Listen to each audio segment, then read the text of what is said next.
एक बार भगवान शंकर पृथ्वीवासियों पर क्रोधित हो गए और माता पार्वती को साक्षी मानकर संकल्प लिया कि जब तक पृथ्वीवासी नहीं सुधरेंगे तब तक वे शंख नहीं बजाएंगे। देव जानते थे कि शंकर भगवान शंख बजाएंगे तभी बरसात होगी। इससे घोर अकाल पड़ गया और पानी की एक बूंद तक नहीं बरसी।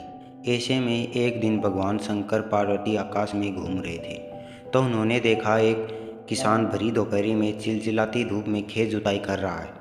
पसीने में नहाया मगर अपनी धुन में बहुत मगन। जमीन पत्थर की तरह सख्त हो गई थी, फिर भी वह जी तोड़ मेहनत कर रहा था। उसकी आंखों में आत्मविश्वास था और उसकी पसीने की बूंदों से उम्मीद टपक रही थी। भोलेनाथ व पार्वती बदले हुए वेश में आकाश से नीचे उतरे और उससे कहा, अरे भाई, तू बेकार में क्यों कष्ट उठा रहा है? सूखी बंजर धरती में केवल पसीने बहाने से खेती नहीं होती।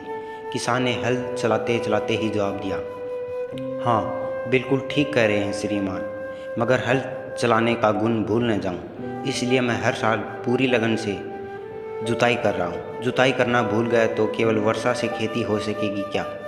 मेहनत का अपना ही परम आनंद है। मैं लोभ के लिए खेती नहीं करता। किसान की बात सुनकर महादेव को भी लगा कि मैं तो परम आनंद की अनुभूति के लिए ही शंख बजाता हूँ। मुझे भी शंख बजाए 1 वर्ष बीत गए हैं, कहीं शंख बजाना भूल तो नहीं गया। उन्होंने तुरंत अपनी झोली से शंख निकाला और जोर से फूंका।